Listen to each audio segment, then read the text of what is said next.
The Lee Metford rifle was a bolt-action British Army service rifle, combining James Paris Lee's rear-locking bolt system and detachable magazine with an innovative 7-groove rifled barrel designed by William Ellis Metford. It replaced the Martini Henry rifle in 1888, following 9 years of development and trials, but remained in service for only a short time until replaced by the similar Enfield design. Lee's bolt-action mechanism was a great improvement over other designs of the day. A rear-mounted lugs placed the operating handle much closer to the rifleman over the trigger. This made it much quicker to operate than other forward-mounted lug designs, which forced the rifleman to move his hand forward to operate the bolt. Also, the bolt's distance of travel was identical with the length of the cartridge, and its rotation was only 60 degrees compared to the 90-degree rotation of some French and Mauser-style actions. In addition, Lee introduced a superior detachable box magazine to replace the integral magazines in use with most repeaters, and this magazine offered greater capacity than the competing Mannlicher design. Metford's polygonal rifling was adopted to reduce fouling from powder residue building up in the barrel, and also made it easier to clean. In spite of its many advantageous features, the Lee Metford was something of an anachronism due to its use of a black powder-loaded cartridge. By the time of the rifle's introduction, rifle design had moved on to using small-caliber smokeless powder cartridges, which allowed bullets to be propelled at much higher velocities without as much smoke residue.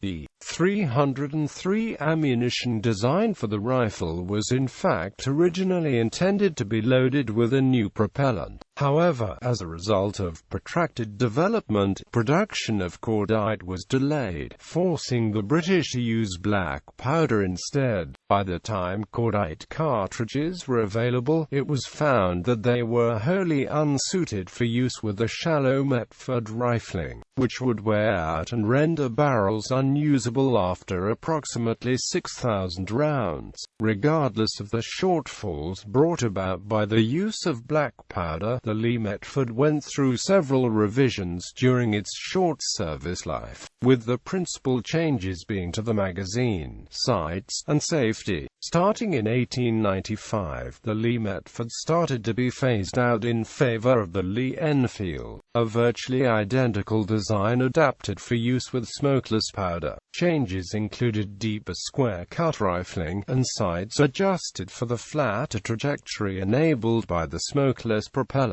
Replacement of the Lee Metford rifles took several years to achieve, and they were still in service in some units during the Second Boer War in 1899.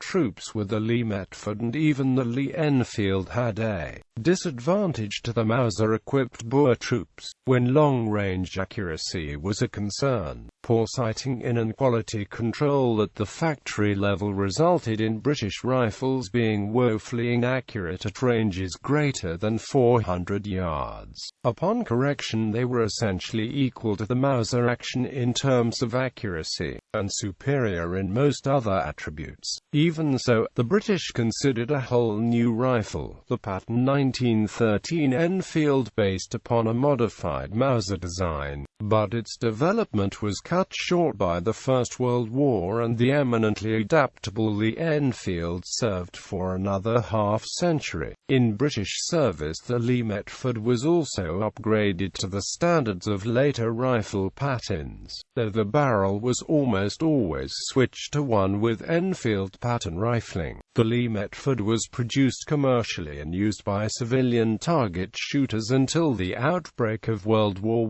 I, as it was considered to be inherently more accurate than the Enfield pattern of rifling. In this context, barrels and bolt heads could be replaced as frequently as the owner wished, or could afford. The Lee Metford is still in ceremonial use with the Athol Highlanders.